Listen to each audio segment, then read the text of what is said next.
నమస్తే, welcome to BCN news. నేను విజయలక్ష్మి. ముందుగా బీసీఎన్ ప్రేక్షకులకు వినాయక చవితి శుభాకాంక్షలు. ఇప్పుడు ముఖ్యాంశాలు. జంగారెడ్డిగూడెంలోని గణపతి ఆలయంలో చవితి వేడుకలు. స్వామిని దర్శించుకుని పూజలు నిర్వహించుకుంటున్న భక్తులు.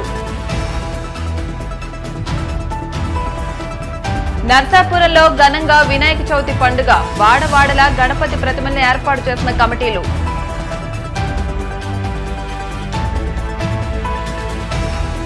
రాజమండ్రి శివార్లో చిరుతపులి సంచారం. సీసీ కెమెరాల ఆధారంలో గాలింపు చర్యలు చేపట్టిన అధికారులు.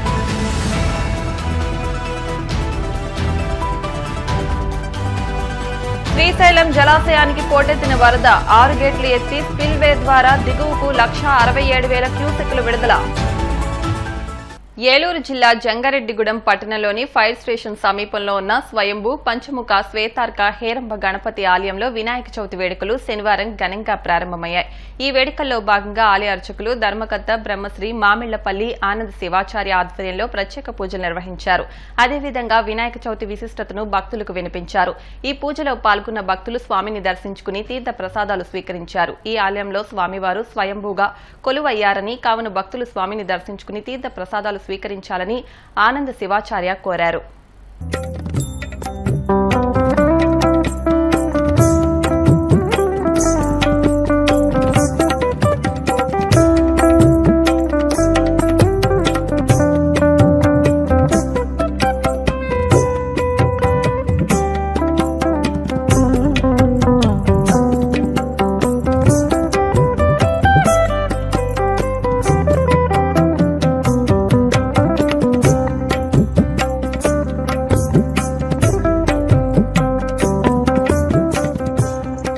భక్త మహాశయులారా, మన జంగారెడ్డిగూడెం గ్రామంలో కొవ్వూరు రోడ్లో ఫైర్ స్టేషన్ ప్రక్కన వేయించేసి ఉన్నటువంటి శ్రీ స్వయంభూ పంచముఖ శ్వేతార్క హేరంబ గణపతి అనగా తెల్ల జిల్లేడు చెట్టు వేరులో ముల్చినటువంటి 5 ముఖంబులు కలిగినటువంటి గణపతి విశేషం.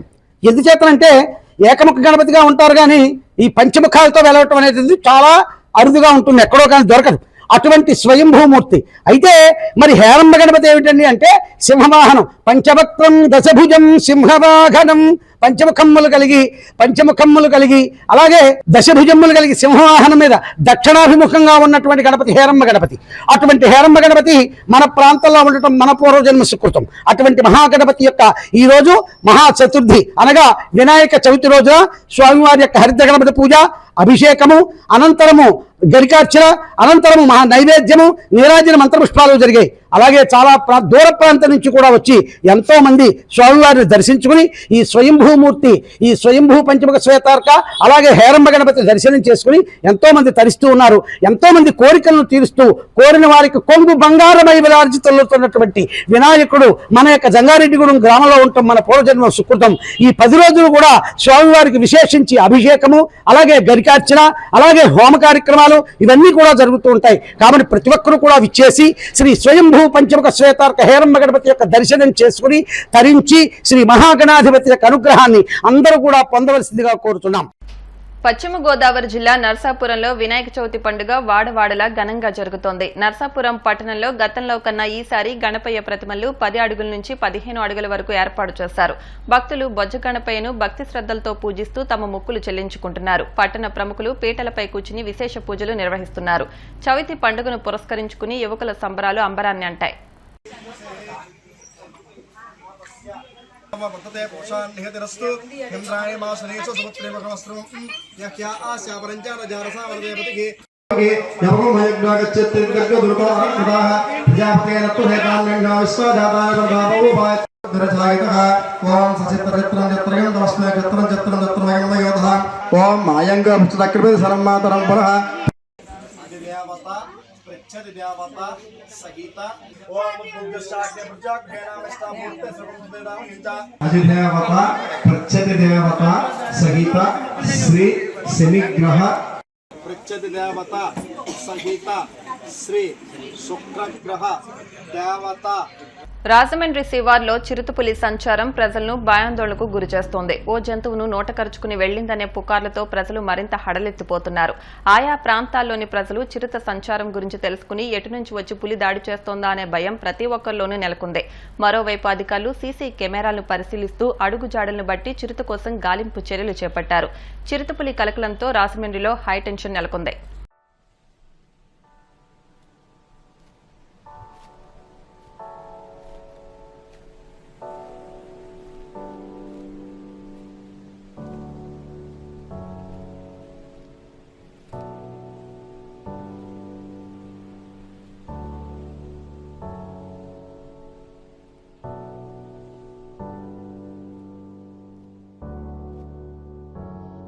బీసీ గురుకులాల అభివృద్ధి తెలుగుదేశం పార్టీతోనే సాధ్యమని రాష్ట్ర బీసీ సంక్షేమ చేనేత జౌళి శాఖ మంత్రి సవిత అన్నారు. అనంతపురం జిల్లా పెనుగొండలోని రాంపురంలో ఎంజీపే బాలిక రెసిడెన్షియల్ స్కూల్ను మంత్రి ప్రారంభించారు. ఎస్సీ ఎస్టీ బీసీ విద్యార్థులకు వసతితో కూడిన ఉన్నత విద్య అందించాలన్న ఉద్దేశంతో ఎన్టీ రామారావు సంక్షేమ హాస్టళ్లను ప్రారంభించారని గుర్తు చేశారు. రాష్ట్రంలో ప్రస్తుతమున్న రెసిడెన్షియల్ స్కూళ్లన్నింటినీ టీడీపీ ప్రభుత్వాల హయాంలోనే ఏర్పడినవేనని అన్నారు. టీడీపీ ప్రభుత్వాల ముందుచూపు వల్ల ఎందరో బీసీ విద్యార్థులు ఉన్నత స్థానాల్లో ఉన్నారన్నారు. ఉమ్మడి అనంతపురం, కర్నూలులో బీసీల సంఖ్య ఎక్కువగా ఉందని, విద్యార్థుల సౌలభ్యం కోసం మరో రెసిడెన్షియల్ స్కూల్ అవసరమని సీఎం చంద్రబాబును కోరామని అన్నారు.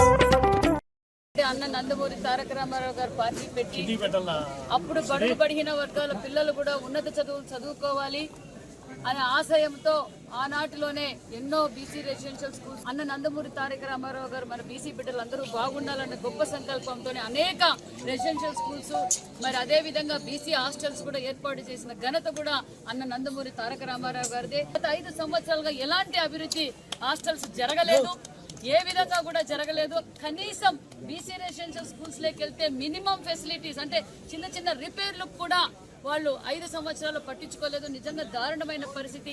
మళ్ళీ మన ప్రభుత్వం వచ్చింది, మళ్ళా మన విజనరీ లీడర్ చంద్రబాబు నాయుడు గారు సార్ మా ప్రాంతానికి బడుగు పడిగిన వర్గాల ప్రాంతం ఇది, మా రాయలసీమలో మరికొన్ని బీసీ రెసిడెన్షియల్ స్కూల్స్ కావాలి అని అడగగానే ఎంతో ప్రయాసతో అధికారులు పక్క పరుగును పెట్టించి పరుగున వాళ్ళు కూడా పనిచేస్తూ నన్ను పరుగులు పెట్టించి అధికారులు అతి తొందరలోనే మన పెనుగొండ నియోజకవర్గంలో మరి ఎంజేపీ స్కూల్ కూడా శాంక్షన్ చేసిన. తిరుమలలో శ్రీవారి దర్శనార్థం వచ్చే భక్తులకు ఆధార్ ప్రామాణికంగా టీటీడీ సేవలు అందించేందుకు కేంద్ర ప్రభుత్వం నుంచి ప్రాథమికంగా అనుమతి లభించిందని టీటీడీ ఈవో జె శ్యామలరావు తెలిపారు. ఇందుకు సంబంధించిన నోటిఫికేషన్ త్వరలో రాష్ట్ర ప్రభుత్వం నుంచి వెలువడనుందని, తద్వారా శ్రీవారి దర్శనం, వసతి, శ్రీవారి సేవ తదితర సేవలను దుర్వినియోగిస్తున్న దళాలను అరికట్టవచ్చునని టీటీడీ ఈవో శ్యామలరావు తెలిపారు. తిరుమల అన్నమయ్య భవనంలో డయల్ యువర్ ఈవో కార్యక్రమం జరిగింది. ఈ కార్యక్రమంలో భాగంగా టీటీడీ ఈవో శ్యామలరావు శ్రీవారి భక్తులను ఉద్దేశించి మాట్లాడుతూ శ్రీవారి భక్తులకు మరింత పారదర్శకంగా లడ్డూ ప్రసాదాలు అందించాలనే లక్ష్యంతో ఆగస్టు 29వ నుంచి దర్శనం టోకెన్ లేని వారికి ఆధార్ కార్డు ఆధారంగా లడ్డూలను అందించే విధానాన్ని ప్రవేశపెట్టనున్నట్టు టీటీడీ ఈవో శ్యామలరావు తెలిపారు. తిరుమలకు వచ్చే సాధారణ భక్తులు ఎవరైతే దర్శనం చేసుకుంటారో వాళ్ళకి సరైన స్థాయిలో లడ్డూలు దొరకడం లేదనే ఒక కారణం.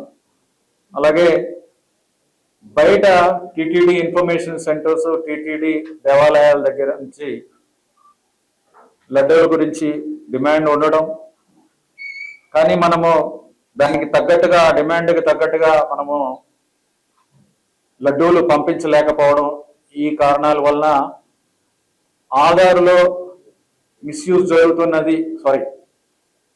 టికెట్ లేకుండా తీసుకున్న వాళ్ళ దాంట్లో దర్శనం చేసుకోకుండా తీసుకుంటున్న వాళ్ళల్లో చాలా మంది మిస్యూజ్ చేస్తున్నారనే ఇది మా దృష్టికి రావడంతో ఈ ఆధార్కి 2 ఇవ్వాలి అనే నిర్ణయం తీసుకోవడం జరిగింది. సాధారణ భక్తులు ఎవరైనా సరే, దర్శనం చేసుకున్న భక్తులు ఎవరైనా సరే ఆధార్ అనేది అవసరం లేకుండా తీసుకోవచ్చు అనేది అది కూడా క్లారిఫై చేయడం జరిగింది. దర్శనం చేసుకున్నారు అనే ప్రూఫ్ చూపిస్తే చాలు, స్కాన్ చేస్తున్న ప్రూఫ్ చూపిస్తే చాలు, ఆ టికెట్ చూపిస్తే దాన్ని బట్టి లడ్డూలు పొందవచ్చు అనేది కూడా చెప్పడం జరిగింది. తర్వాత సుమారుగా గత వారం రోజుల్లో సుమారుగా 75,000 లడ్డూలని వివిధ దేవాలయాలకి, టీటీడీ ఇన్ఫర్మేషన్ సెంటర్స్కి పంపించడం జరిగింది గత వారం రోజులుగా. తర్వాత దీన్ని రెగ్యులర్గా ఎలా పంపించాలి, రోజుకి ఎన్ని పంపించాలి, ఏ సెంటర్కి ఎంత పంపించాలి, అక్కడ డిస్ట్రిబ్యూట్ చేయడానికి కూడా అరేంజ్మెంట్స్ చేసుకోవాలి. ఒక రెగ్యులర్గా చేయాలంటే ఒక సేల్ కౌంటరు, తర్వాత స్టాఫు, కంప్యూటర్సు, క్యాష్ తీసుకునే విధానం, ఇవన్నీ కూడా ఎస్టాబ్లిష్ చేయాలి. ఆ సిస్టమ్ కూడా ఎస్టాబ్లిష్ చేస్తున్నాము. ఎందుకంటే రెగ్యులర్గా చేయగలము కాబట్టి ఇప్పుడు ఈ అరేంజ్మెంట్స్ అన్నీ కూడా వర్కౌట్ చేస్తున్నాము. రెగ్యులర్గా దీన్ని మిగిలిన దేశం మొత్తం మీద, దేశంలో ఉన్న అన్ని సెంటర్స్లోకి, అన్ని సెంటర్స్కి, అన్ని దేవాలయాలకి, అన్ని టీటీడీ ఇన్ఫర్మేషన్ సెంటర్స్కి రెగ్యులర్గా పంపించి బయట శ్రీవారి లడ్డు ప్రసాదం అందరికీ కూడా అందుబాటులో తేవాలి అనేది మా ఉద్దేశం. ఆ విధంగా చేస్తున్నాము. ఇప్పుడు కాసేపు ప్రకటనలు.